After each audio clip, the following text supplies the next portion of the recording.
menika ingkang putra. Matur dhateng ingkang ibu menika. Kados pundi saged nampi kadukan, kados pundi saged nampi gelar ing kayangan mekaten lho Kakang Kulon. Oh, ladalah. Tegese putraning ulun iki kepingin duweni pangkat mengkono. Nun inggih mekaten Kakang Kulon. Lah banjur kok ya kabeneran nini dewaning Bathara Guru ing dina wektu iki bakal ngunduna kawujudaning kanugrahan kang bakal cumandha ning Ayu Mercapada. Lho, durung nganti suwe tekan ning garwane ulun nini Bathari Durga. Putra yuganing ulun kang bakal nyuwun wahyu kaya mangkono. Patobat mekaten Kakang Kulon. Napa saged Kakang Kulon? Sidya Srani menika nampi kawujudanipun kanugrahan menika. Kabeneran ini iya. Wahyu kang cumandha iki kang winastan wahyu Tojali. Ing kono jaminan pangkat kanggo nom-noman utamaning putra mengkono. Patobat Kakang Kulon, monggo dipun paringaken dhateng putra panjenengan. Sidya Srani mekaten nggih Kakang Kulon. Mangko dhisik nini. Dewaning Bathara Guru wis lumrah jamak ngratoni ana ing kayangan Suralaya lan uga kang peparap Ratune Ratnyawa kalirwan wis ngendika ing kono ora bakal ulun sulaya nini sabab wahyu kang cumandha ning Ayu Mercapada iki bakal kegadang titah yugane ulun kang winastan Raden Arjuna ing kasatriyan Madukara mengkono nini. Patobat Kakang Kulon, monggo diparingaken dhateng putra kemawon. Kula mekaten iki ngrasakaken dhateng gesang kula lho Kakang Kulon. Lho, kok nganti ngrasakno urip sing kaya ngopo nini? Patobat Kakang Kulon, napa mboten emut kula nika ing dados raseksa menika sebab napa? Kakang Kulon yen kula ngrasakaken ing batin kula kados mboten kiyat-kiyat to Kakang.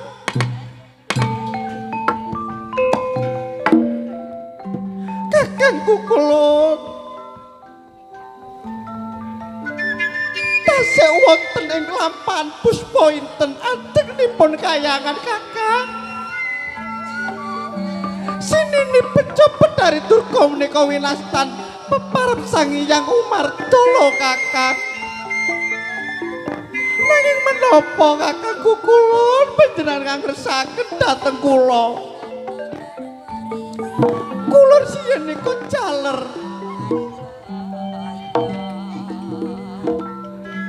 Panjenengan tresnani kanthi Rama Kulon Sang Hyang Tunggal menika nyabda dhateng ingkang Sang Hyang Umarta kawujudan wanudya.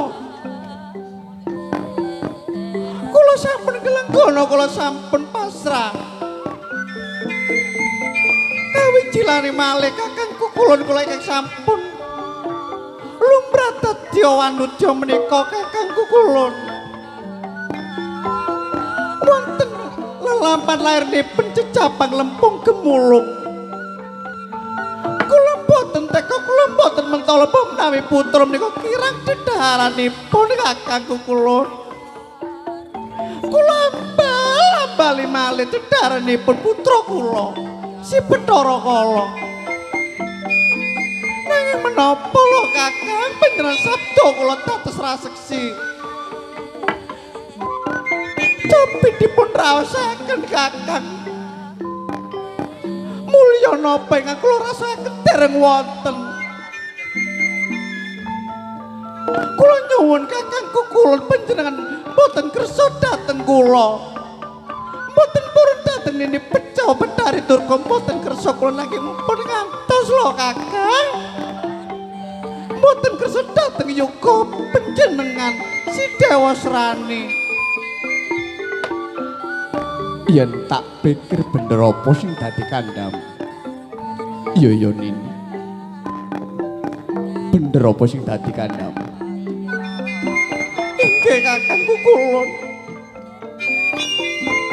Lajeng kados pundi kula menika kakang? Kula nyuwun tulung panjenengan pasrah dhateng ingkang putra si Dewa Srani kadukan menika nggih kakang. Kersanipun bingah kersanipun remeningan dadya putra ing para dewa mekaten nggih kakang. Iya. Nini moro kaki lenggau mengko tak jare bakal tak ulungno marang putrane ulun si Dewa Srani. Matur sembah sanget kakang.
Iya, Nini. Yen pancen kaya mangkono aturmu bener. Iya. Sapa to pawongane yen ora kedudut?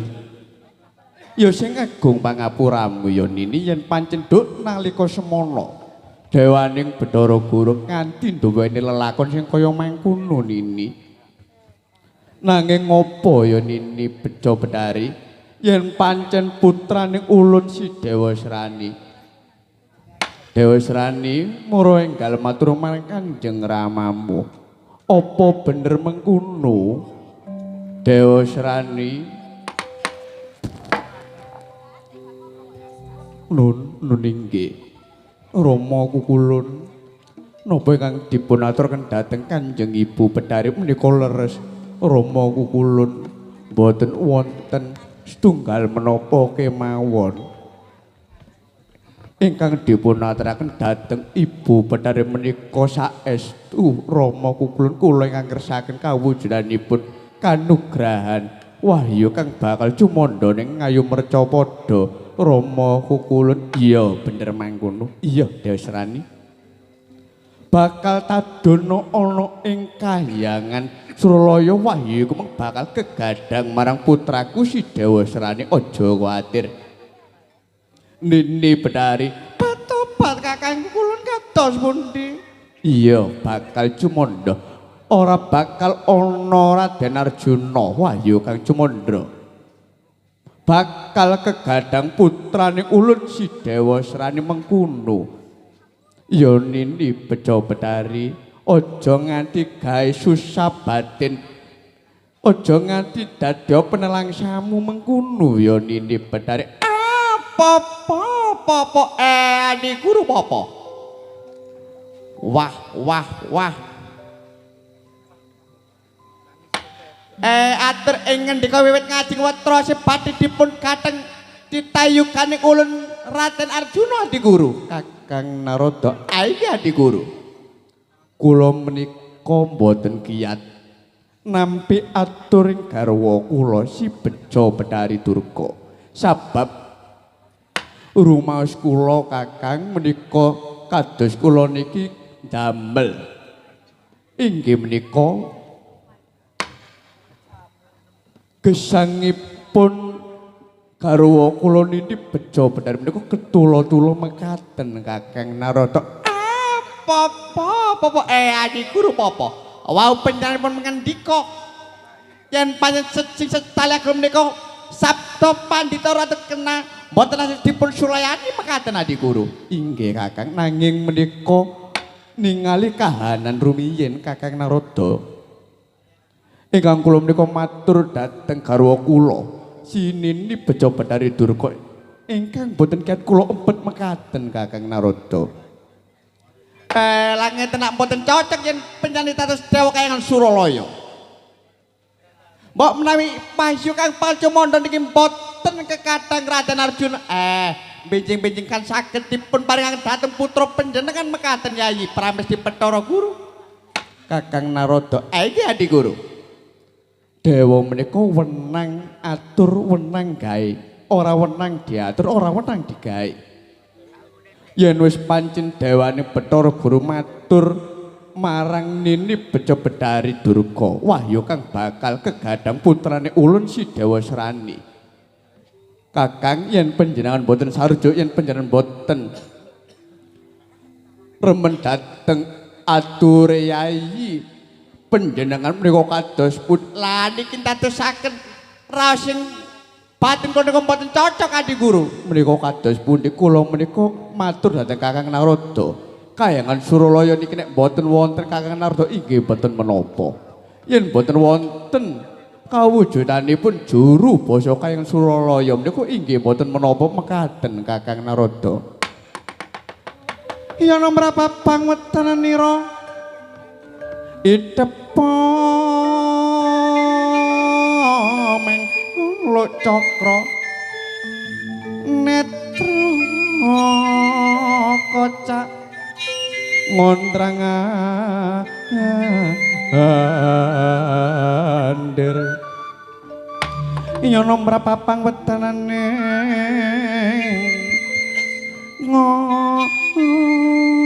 ngontrangan de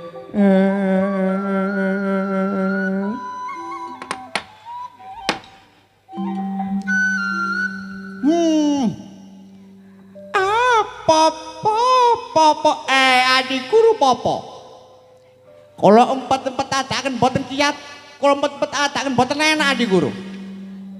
lho kersa nipun Kakang Narada kados pundi? Kedah dipunulungan dhateng yuga titayugane kula ana ing Ayu Mercapada Raden Arjuna mekaten Adi Guru. Kakang Narada, kula yen wis matur mboten inggih mboten. Nek mboten kula mboten purun dados juru basa Kayangan Suralaya. Mboten menapa-menapa Kakang Narada. Mboten menapa-menapa. Kayangan Suralaya niku mbok menawi mboten wonten juru basa Kayangan Suralaya, niku mboten menapa-menapa. Tetep asmanipun Kayangan Mboten dipelani blas. Apa kula leren dadi dewe mekaten Adi Guru.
Nini Beja Bathari. Laila patobat inggih Kakang kulon kados pundi? Iki mangkene ya Nini. Wis dadi sumpah prasetyanipun Kakang. Wahyu Kang Cumanda bakal yaiku ngrasuk mandhap ana ing jiwa ragane putra yugane ulun si Dewa Srani. Mara enggal Nini bali ya ana ing papan putramu si Dewa Srani ya ing Tunggul Malaya. Ulun bakal mlebu ana ing Sanggar Agung Kayangan Suralaya. para Dewandara aja nganti ana sekang nderekno wis cukup pancene rerembangan ana ing Bali Manik Marja Kunda Brama Indra Sukran uga penyarian ladala inggih ngestaken ladala inggih ngestaken ladala inggih ngestaken dawuh Rama Kukulun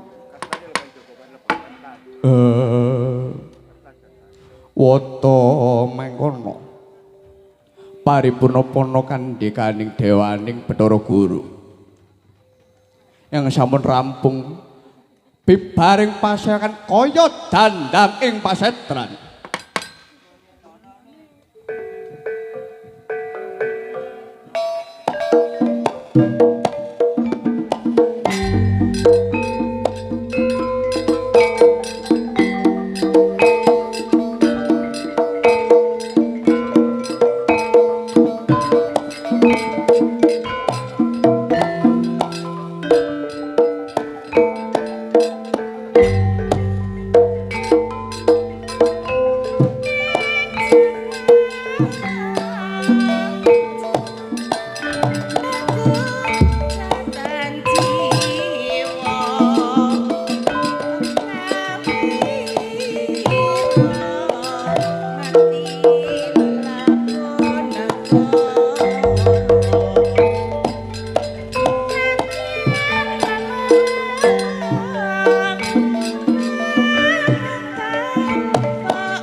iya, Nduk.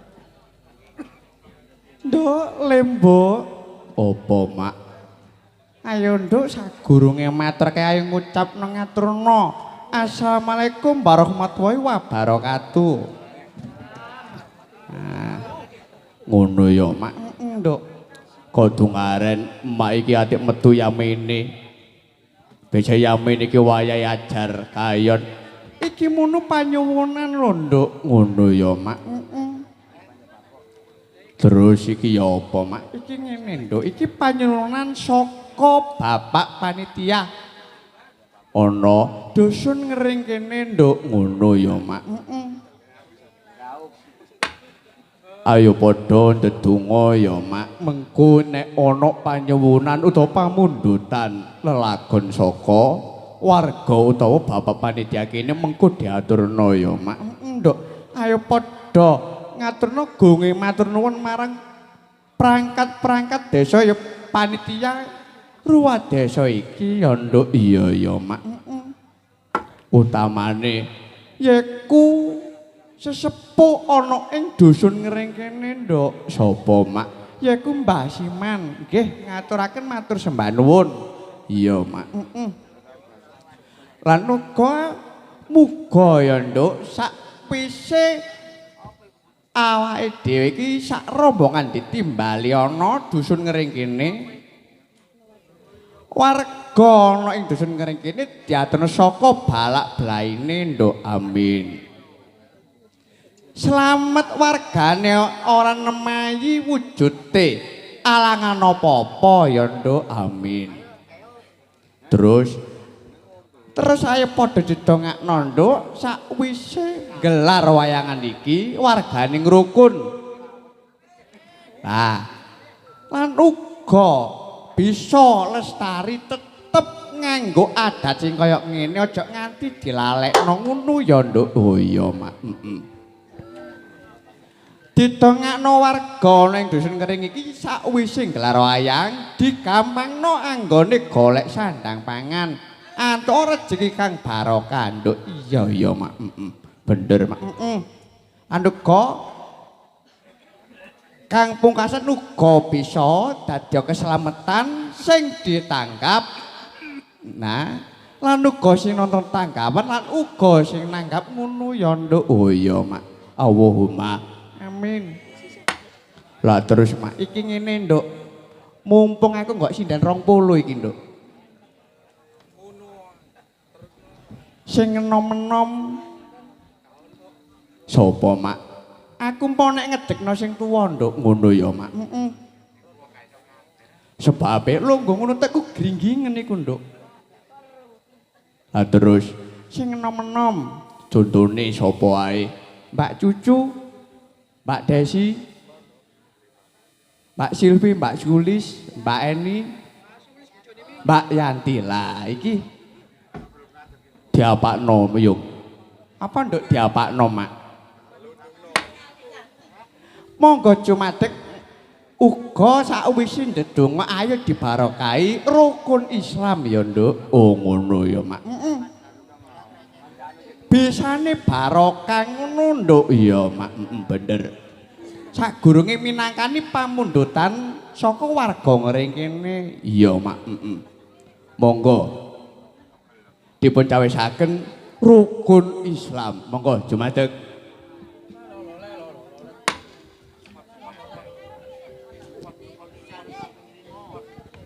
Nggih.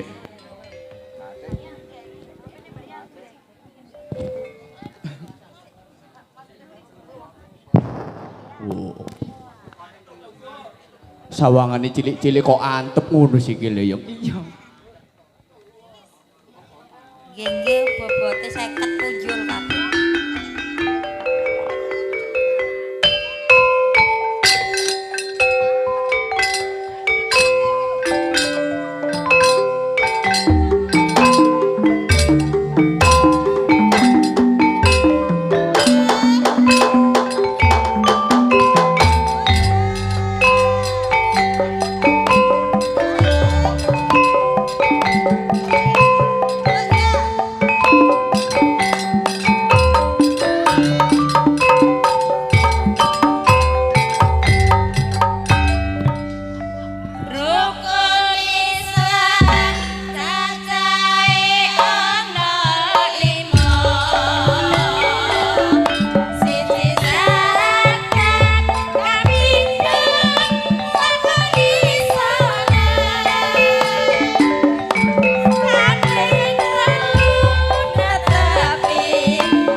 sembah nuwun.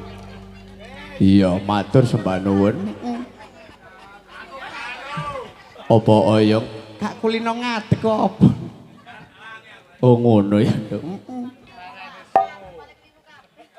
Nggih, matur gonge manuwun. Iya, Mak. Nggih. Nggih, jaman sakniki ngoten niku parga ini. Ya apa, Mak? Nduk, mau ora kanyono-nyono bungatiku, Nduk. Kaya ngono ya, Mak. Sebabe Ana kene sambung sedulur, Nduk. oh ngono. Sopo, Mak? Yaiku panjenengane Mbah Trimana. Nggih, matur sembah nuwun. Sugeng pitepengan. Nggih. Terus, Mak? Iku mau wis sapu jagong karo aku, Nduk. Oh ngono. Terus Mbah Trimana bakal nyengkuyung yaiku ngramekno pagelaran bengi iki. kaya ngopo ya? Yaiku bakal nembang, Nduk. Ngono ya, Yung. Sing disuwun Iku mono bawa klopak klape. Ngoten nggih? Bawa klopak klape nggih. Kula aturi Mbah Trimana monggo mingga ing pagelaran agung. Monggo disupport. monggo disupport, monggo Mbak mriki, Mbak.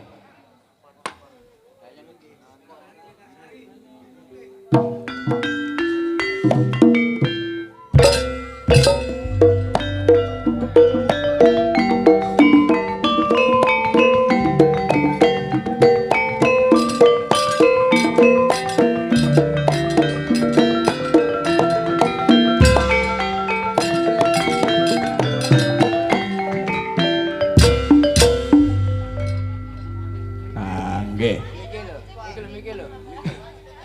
Monggo. Nggih. Monggo dipun sketsaken, Mbah. Pangapunten, Nggih. matur nuwun saderenge. Nggih, nggih. Kula badhe nuduhne sambung rasa kula nggih. Nggih. Sepindah kalih para sedulur-sedulur pengrawit. Sedulur-sedulur pengrawit sedaya mawon. Para pakde-pakde, lek gak ana pakde iku kula iku mboten tergugah ati kula nggih. Nggih. Terus ping kalih sedulur sedaya warga Ngering mriki nggih. Mugi-mugi sambung rasa niku dados tulus lairing batin nggih, Pak. Nggih. Anggene mengeti budidaya leluhur kita ing tanah Jawa niki nggih. Leres. Nggih. Budidaya, budaya. Budaya niku tegese napa nggih Pak Dalang nggih? Kula ngapunten aku sungkan karo Pak Dalang nggih. Budaya niku tegese nuntun supaya awake dhewe niku gak kebablasan. Nggih. Lek nuruti hawa nafsu, Pak. Hawa nafsu. Hawa nafsu niku lek dituruti kebablasan niku walan awake dhewe nggih. Makane dilibur kali gending. Lah gendinge sing gendar ya Pak De ngeten niki. Lek mboten gendar kabeh mboten enak suarane mengke. Mboten enak. Nggih. Muga-muga warga Ngering asale gadah hajat nyelameti para leluhur ingkang sampun sumare sing krumatan lan mboten krumatan. Leluhur saking kaki nini Bopo Biyung sing babat alas Ngering biyen. Nggih. Dongakno anak putu kabeh mengko ing ke depan niku aja sampe ana rubeda napa-napa nggih. Nggih. Nggih. Amin. Dongane nggih Pak nggih sedaya mawon. Para bapa biyung kakinine ingkang krumatan lenggermatan para leluhur kita. Nek leluhur niku tumindake leluhur niku saking ya mbah-mbah kita, buyut kita. Beda karo leluhur. Lah leluhur niku tumbuhe saking para leluhur bibit sekawit ingkang tasik kasebut asma saderenge wenengku Bapa Adam Ibu Hawa. Niku lek Jawa niku sik jenenge jeneng niku pun sumerepi. Makane awake dhewe lek Jawa niku kudu ngerti sopan santun. Tata trusila karo wong tuwa iku ya apa, wong enom karo wong tuwa ya apa niki muga-muga kula ngene para sedulur. Kula niku saiki dadi warga Ngering, dadi sedulur Ngering. Muga-muga kula iku saged isa guyub rukun kalih warga Ngering. Muga-muga ing tembe kedepane niku muga-muga Ya apa ya nyambut gawe iso turah disandang, turah dipangan, anak putu ayam tentrem, aja congkrah karo tangga teparo. Iku berarti gawe bunga liyan berarti nyelengi kasuwargan. Pun mboten sado-ado lah goleki. Matur nuwun. Kula ajeng nembangan bawa ini napa Pak Dalang niki? Bawa ini glopak glape saking Mbah Narto. Tapi mengko tebane teng Aja Lamis mawon nggih Pak Dalang. Oh ngoten nggih. Aja Lamis nggih. Ngapunten saderenge. Ini kita sik belajar. Nggih, monggo Pak. Monggo Mbah Trimono. Sampeyan nggih Pak nggih. Klopak glape. Siketowo datan krasa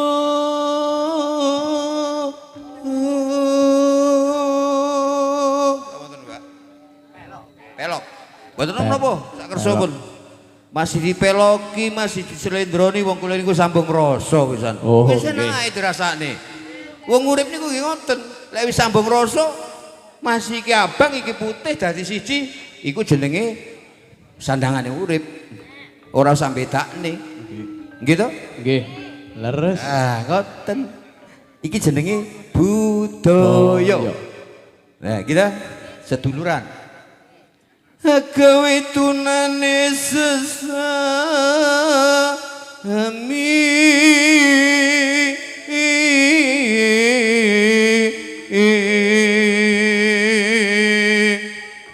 wong urip yo kan mboten oleh gegelane tiyang sedulur. Mboten oleh. Kepengen gulbri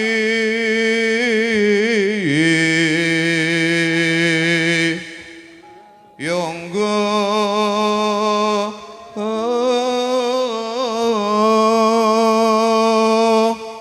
wabe masih kula jenenge wong lanang gagah yo pengen dudone jati diri oh sapa aku kula sekti. Lah wong urip ni mboten sing sekti kabeh ya bongko besok niku Pak. Mati. Jadi lek kudu seduluran kan sabar Pak nggih. Padha dulure urip niki. Nggih to. Sabar. Tapi lek krungu gending niku dulur papat niku iso ngguyu. Iso ngguyu, turu. Ndelok wong ayu ya gak sepiro kepencut. Nggih. Ngapunten. Aku lek gak ngene ku gak gawe senengi dulur. Nggih. Gak gawe senengi dulur. Nggih. Ya Pak, ya kita kondi ki Bang, lali kula. Kondi Pak.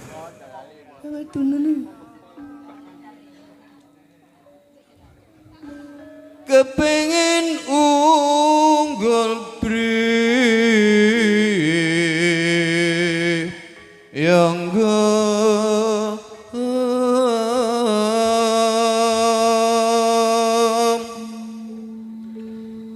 tan ono ing kang madani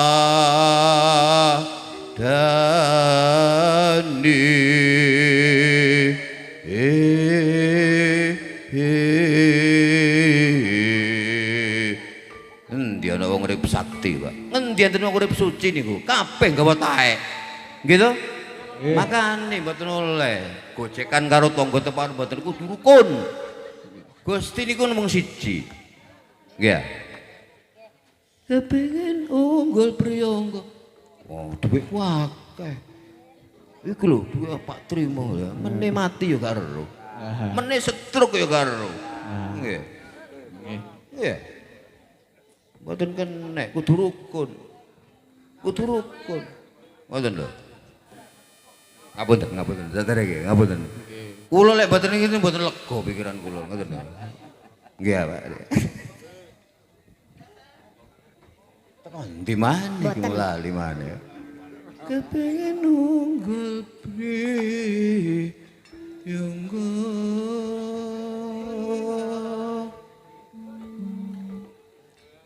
tan ono ing kang madani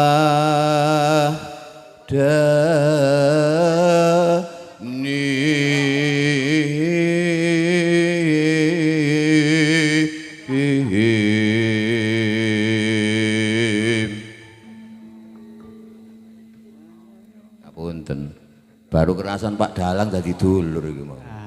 Kula lek gak jodoh mang lungguh pertama niku ketemu Pak Dalang. Lungguh pertama, mboten donga teko ngomah. Ngoten niku napa ya gaibe pangeran Pak wong kula jegluk lho jenengan sinten? Kula Dalang nggih Pak. Lho, waduh. Dalang. Aku kudu golek ilmu karo Dalang iki ngoten ya. Akhire oleh ilmu Pak De. Oh nembang niku wau. Ngapunten Pak, ngapunten. Ngapunten.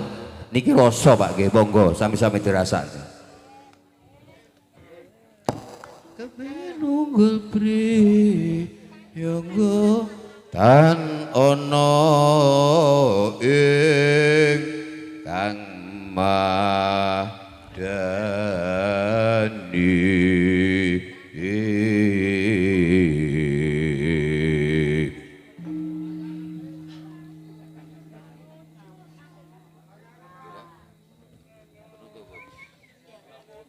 Sapa Allah ing kono aja lampes nggih Pak nggih dipone nggih sapa Allah ing kono wahyune sirna monggo kula semanggaken didampingi kula aja lampes ngapunten ngapunten ngapunten ngapunten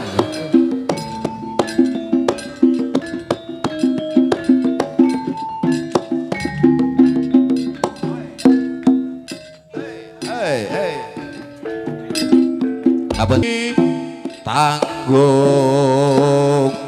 bisa mukti matur sembah nuwun atas donga pangastunipun atas ridho kelonggarane waktunipun matur sembah nuwun nggih padahal matur sembah nuwun nggih nggih Mbak Trimono nggih matur sembah nuwun sanget nggih kumangun nduk Mbah Trimono. Oh iya, Mak. Nggih, matur sembah nuwun. Oh, nggih, matur sembah nuwun, Mbah. Nggih. Olah apa cantrik ngambung-ngambung niku.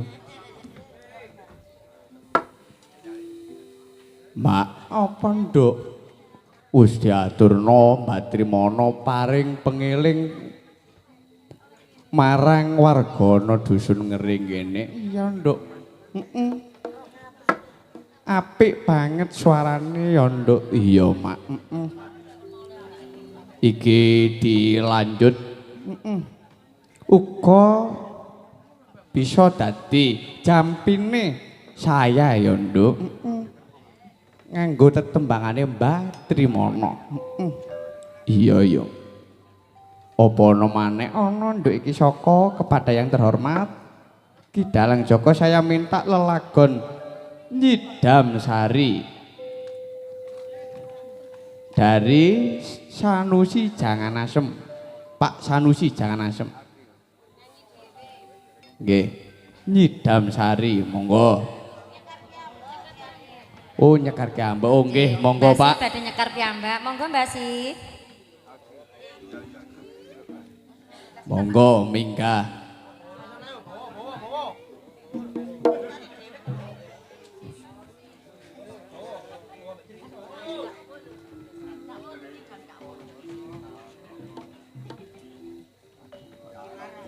Oh nggih.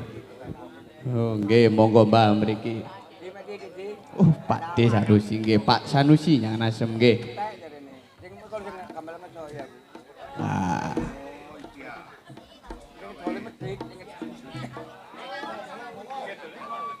Caping gunung genjleng ana Mbak Trimani. Oh nggih, caping gunung jengkleng.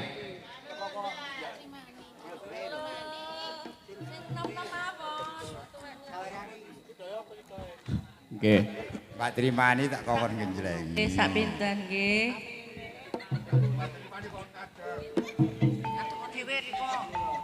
Amin sewu Bapak. Oh nggih, nggih Pak. Monggo monggo. Oh langsung mawon. Oh nggih. Oh nggih nggih. Langsung jengklengi ngoten.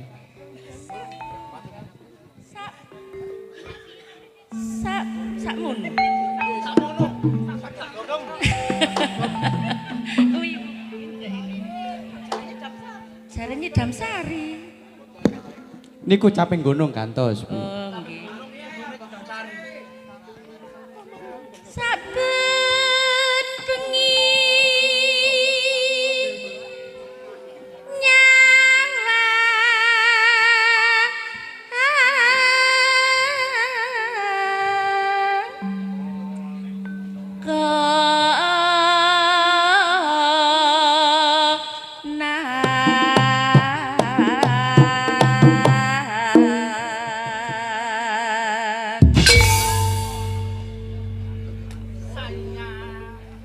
yen memacan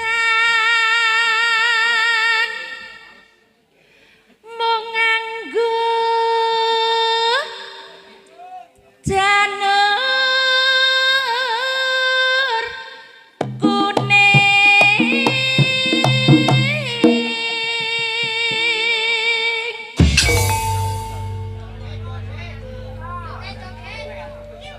kembang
panas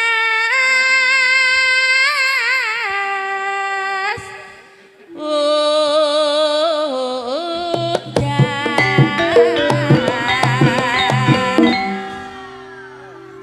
ngangge parian apa mboten ngindet tember ngiwong nengen lungguh jejer nggo tombo kangen Masuk.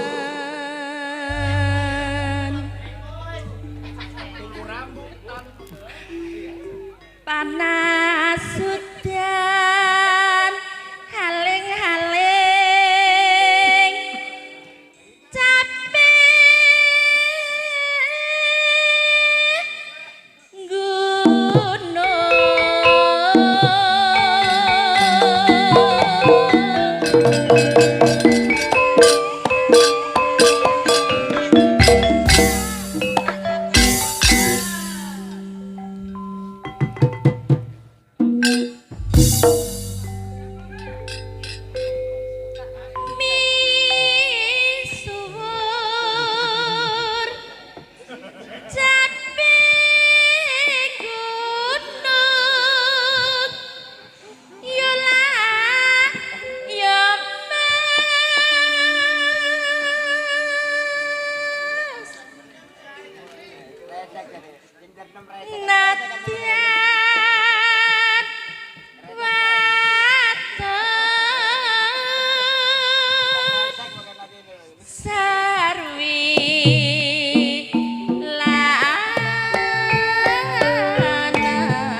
syukur bisa nyawang gunung desa dadi reca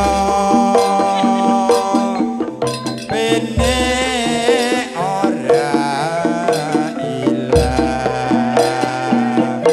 ngone padha lara lapa.